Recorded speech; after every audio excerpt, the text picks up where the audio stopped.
Let's proceed. What is multimedia? Multimedia refers to applications and technologies that manipulate text, data, images, sound, and full motion video objects. What are the importance of multimedia? The importance of multimedia. Multimedia motivates the student to learn more different animations and visuals.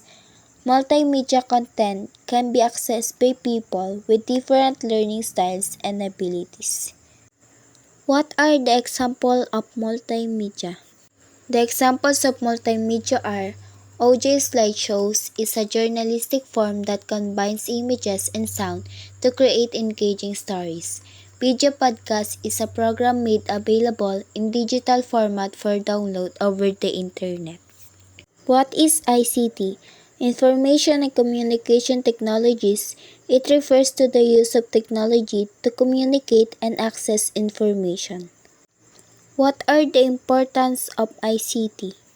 The importance of ICT. ICT has facilitated the use of social media, making it easier for people to communicate with each other. ICT has transformed the way we learn and access information. What are the examples of ICT? The examples of ICT are telephones is an electronic device that you use for conversations over great distances. Fax machines is an electronic device that sends and receives documents using telephone lines.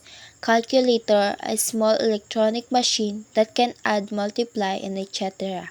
Computer hardware is a physical device of computers that we can see and touch.